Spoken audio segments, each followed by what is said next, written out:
네, 북한의 김영철 부위원장과의 면담 이후에 이례적으로 침묵했던 도널드 트럼프 미국 대통령이 어제 만남은 믿을 수 없을 만큼 좋았다면서 말문을 열었습니다. 2차 회담은 2월 말에 열릴 것이고 개최국도 정했지만 나중에 발표하겠다 이렇게 밝혔는데요. 네, 이런 가운데 김영철 부위원장은 워싱턴 방문 일정을 마치고 귀국길에 올랐습니다. 2박 3일 동안 어떤 일들이 있었을지 동국대 북한학과 김용현 교수와 이야기 나눠보겠습니다. 어서 오십시오. 안녕하십니까? 네, 안녕하십니까? 자, 말씀드린 대로 트럼프 대통령이 이 김영철 부위원장과의 백악관 면담 후에 트위터로 드디어 이제 반응을 보였습니다. 예, 어제 만남은 믿을 수 없을 만큼 좋았다. 이게 이제 저희가 봐왔던 트럼프식의 어떤 그 대화법 그리고 표현법인데 그동안 침묵했던 이유와 또 이 모습은 어떻게 저희가 좀 해석을 해야 될까요? 아마 그동안 침묵했던 것은 좀 더 신중한 접근을 하겠다. 다시 말씀드리면 제2차 북미 정상회담을 앞두고 미국 내에서도 정치적으로 트럼프 대통령이 좀 궁지에 몰려 있는 부분도 있고요. 지금 이제 셧다운 문제 때문에 상당히 복잡하지 않습니까? 그런 차원에서도 그렇고 지난 1차 북미 정상회담 전후로 했을 때 트럼프 대통령이 상당히 발언들을 많이 했었습니다. 그때 외부의 시선은 비판적인 시선도 분명히 있었기 때문에 좀 더 신중한 접근을 하겠다는 것이고 1차 때는 첫 회담이기 때문에 큰 틀에서 협의를 하는 것이었고 그때는 좀 더 세세한 부분을 이야기하기에는 그 구체적인 이야기가 만남의 상징성 같은 그렇습니다. 상징성이 컸기 때문에 많은 발언들을 했는데 이번에는 좀 더 이제 세부적인 논의를 해야 되고 실제 북미가 주고받을 선물 배터리를 풀어야 되는 문제이기 때문에 그 부분에서 신중하게 움직였고 그래서 이제 김영철 부위원장의 워싱턴 방문이 끝나면서 자신의 이제 입장을 트윗 통해서 다시 이야기하는 그런 절차를 밟고 있다고 봐야 됩니다. 그렇군요. 그리고 또 백악관 면담 이후에 구체적인 장소와 날짜가 나오지 않을까 기대를 했는데 2월 말 이렇게 두루뭉술하게 나왔습니다.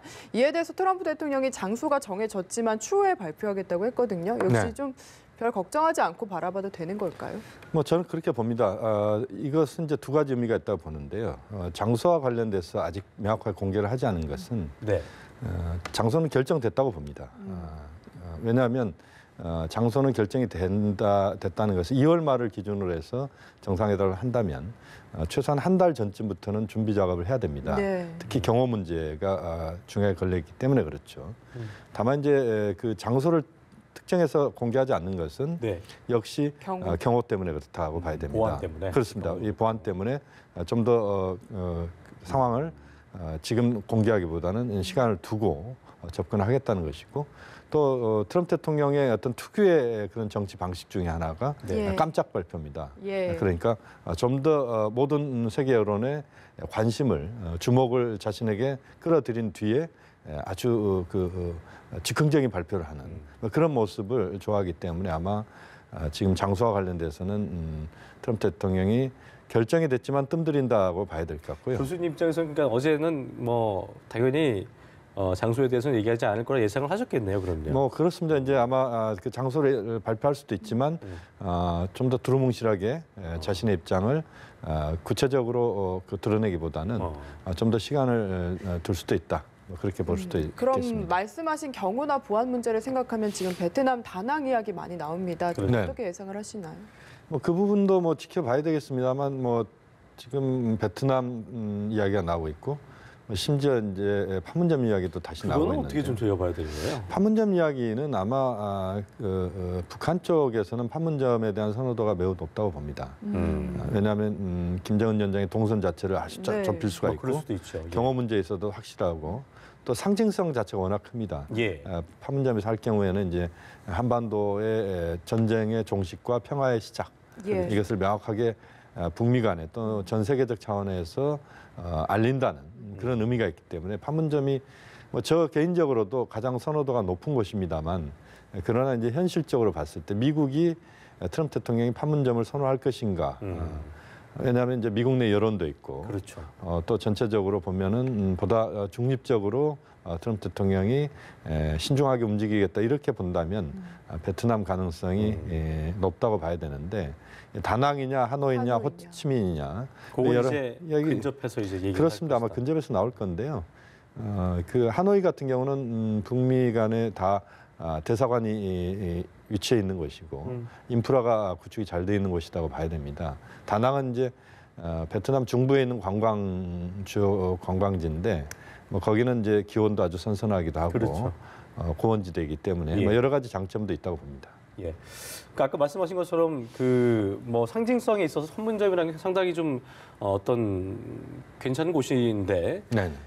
트럼프 대통령 입장에서는 만약에 이곳으로 결정을 한다는 것은 네. 1차 때와 다르게 구체적인 협상도 그렇고 어떤 네. 북한이 원하고 있는 종전선언도 그렇고 네. 뭔가 가시적으로 장소 이외에도 장소에 걸맞는 결과물이 있지 않으면 안 되겠느냐 이런 네. 기대감도 있을 것이기 때문에 아마도 판문점을 요원하지 않겠냐 분석도 있는데 그렇게 좀 보시는 거죠 일단은요. 일단은 이제 판문점으로 만약에 결정을 하게 된다면 예. 북미가 그야말로 트럼프 대통령과 김정은 위원장이 아예 팔을 걷어붙이고 한반도 비핵화 평화 체제에 대한 구체적인 논의를 진전시키겠다 또는 진전시킨다는 그것을 전제로 판문점에서 만난다고 봐야 됩니다.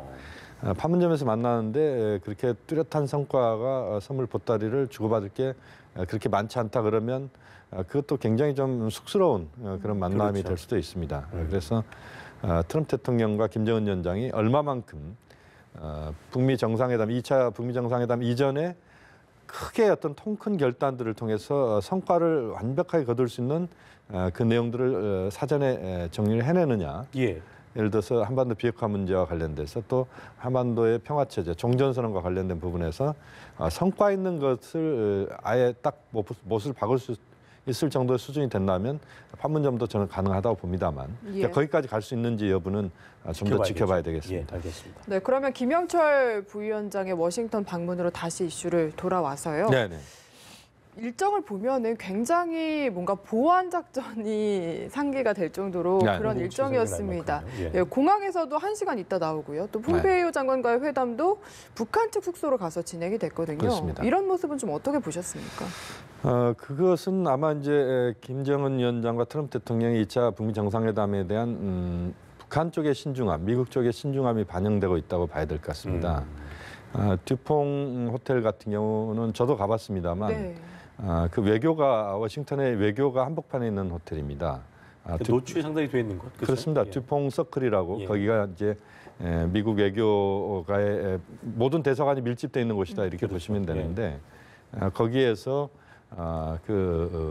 폼페이오 장관이 직접 김영철 통전부장을 가서 만나는 그것은 결국 뭐 보안 문제도 있고 또 미국 쪽에서도 매우 적극적으로 제2차 북미 정상회담을 추진한다는 그런 상징적 의미도 있다고 봐야 될 것 같고요.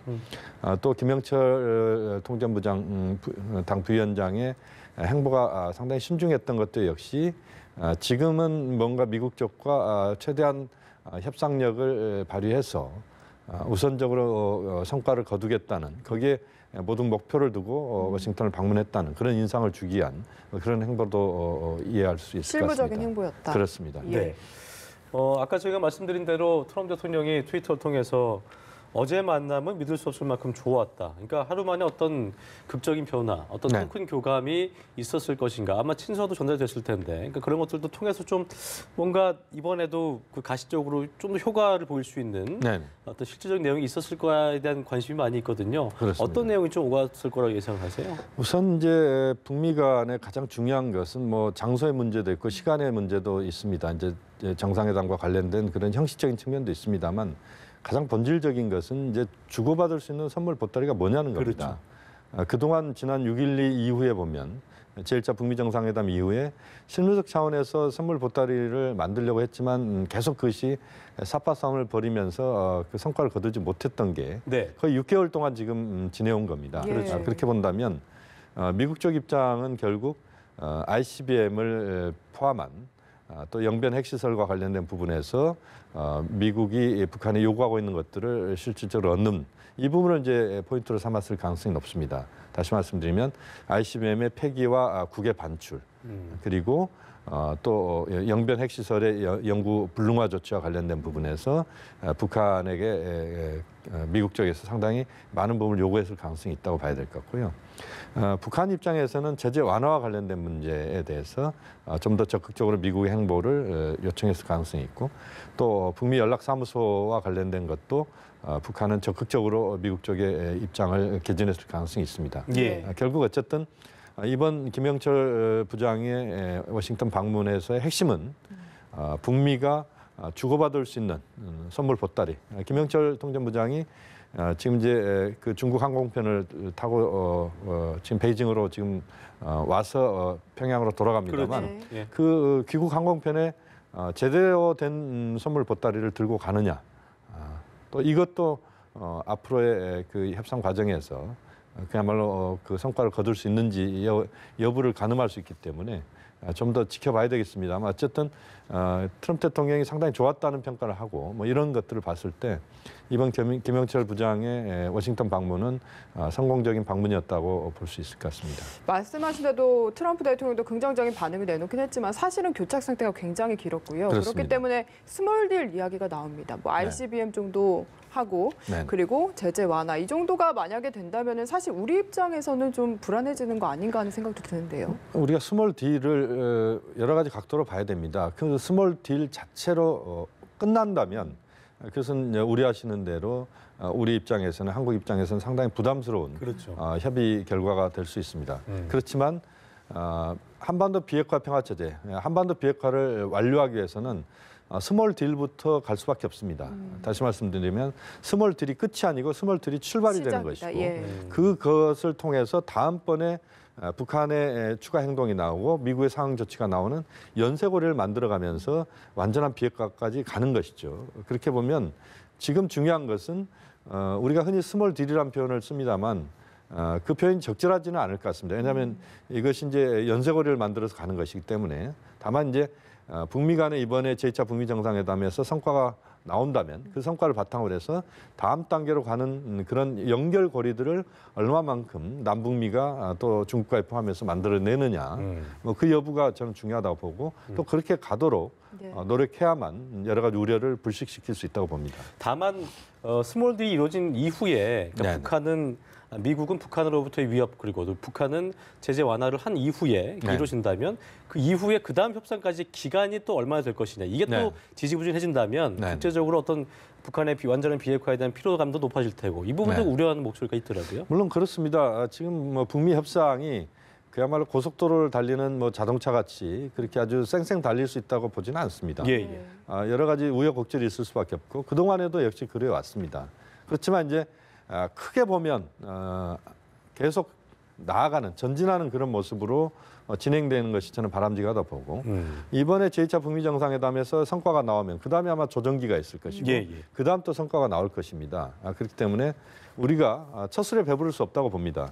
문재인 대통령께서 계속 강조하는 부분인데 유리그릇 다루듯 다뤄야 되는 문제이고 또 첫 술에 배부를 수 없기 때문에 좀 더 신중하게 문제를 접근하면서 또 너무 우리가 급하게 모든 성과들이 지금 다 나와야 된다는 것은 이것은 현실적으로 불가능한 이야기고 또 그럴 수도 없습니다. 그런 차원에서 좀 더 신중한 접근이 필요하다고 하지만 봅니다. 추진 동력은 계속 이어간다. 그렇습니다. 기존에 이어가겠죠. 우리가 흔히 이야기합니다만 장강의 뒷물결이 앞물결을 이렇게 밀고 가는 겁니다. 그렇게 좀 더 신중하고 좀 더 긴 안목으로 좀 볼 필요가 있는 사안이라고 봅니다. 네, 어쨌든 김영철 폼페이오 라인의 만남은 우선 끝이 났고 이제는 실무 협상 가장 중요해지지 않을까 싶은데 스톡홀름으로 눈이 쏠려 있습니다. 1차 때와 비교하면 사실 한 달 정도의 북미 정상회담까지의 기간이 남아 있거든요. 좀 어떤 점들 주목해서 저희가 좀 봐야 될까요? 그러니까 스톡홀름 회의는 스톡홀름 시내에서 한 50km 떨어진 숲속에서 이루어진다고 합니다. 비공개 장소라 하더라고요. 그렇습니다. 그것은 결국 우리 이도훈 본부장까지 지금 같이 참석을 하고 있는데요. 아마 이제 우리 시편으로 아마 끝장 토론 비슷한 내용이 될 것 같습니다. 그러니까 고위급 회담을 이번에 워싱턴에서 했고 또 그 김영철 통전부장이 트럼프 대통령을 예방을 했고 그 상태에서 보다 그 실무적인 세세한 부분들을 논의하면서 그야말로 북미 정상회담의 어떤 마지막 정리의 그런 단계를 스톡홀름에서 최선희 비건 라인이 지금 하고 있다고 봐야 될 것 같고요. 제가 볼 때는 이 라인에서는 뭔가 해결이 안 된 것을 해결하는 그런 식의 접근보다는 크게는 정리가 됐다고 보는데 그 디테일한 부분들을 정리를 해야 되는 부분들이 있다고 봅니다. 그것을 비건 최선희 라인이 지금 작업을 하고 있고 예. 그 작업이 저는 아주 오랫동안 이루어질 거라고 보지는 않습니다. 그렇다면 이제 그 작업이 정리가 되면 바로 제2차 북미 정상회담으로 가는 그런 경로가 나올 가능성이 높다고 봅니다. 네. 자, 이제 뭐 그 2월 말 시간표 이제 한 달 정도 남은 건데 그 동안에 뭐 어떤 또 그 사이에 변수란 것들 이것들도 좀 예상을 또 해봐야 될 테고 일단 저희가 장소를 알아야겠지만 베트남 쪽으로 정해지게 된다면 저희가 2월 그 2차 북미 정상회담에서 기대할 수 있는 어떤 성과물 같은 거 이것들로 좀 얘기하면서 마무리 지어보죠. 예. 역시 이제 2차 북미 정상회담이 2월 말로 트럼프 대통령이 이야기를 했는데 가시권 안에 이제 거의 들어왔다고 봐야 됩니다. 지금 상황에서는 이제 얼마만큼 이 디테일한 부분들을 정리를 잘 해느냐가 중요합니다. 디테일에 악마가 있다, 악마가 디테일에 있다 뭐 이런 이야기도 하고 있습니다만 역시 지금 이제 최선희 비건 라인이 얼마만큼 이제 잘 정리해내느냐 하는 문제가 중요한 것 같고요. 네. 또 하나는 우리 정부 입장에서도 좀 더 지금 상황에서는 미국과의 협조 또 남북 간의 충분한 대화가 중요하다고 봅니다. 그런 차원에서 보면 우리 측에서 북측으로의 아마 그 특사 파견 같은 경우도 한번 고려해볼 필요가 있을 것 같고요. 또 이번에 이제 김영철 통전부장이 미국을 방문하고 나왔으니까 미국과의 대화가 어떤 수준에서 이루어졌는지에 대해서도 충분히 공유를 한미 차원에서 또 남북 차원에서 할 필요가 있다고 봅니다. 좀 더 신중하고 차분하게 지금의 어떤 상황들을 우리가 접근할 필요가 있다. 네. 그리고 한국 정부, 문재인 정부의 역시 중매, 중개, 촉진자 역할은 여전히 유효하기 때문에 그 부분에서 역할을 지속적으로 그리고 중요하게 할 필요가 있다고 봅니다. 네, 알겠습니다. 동국대 북한학과 김용현 교수와 함께했습니다. 말씀 잘 들었습니다. 고맙습니다.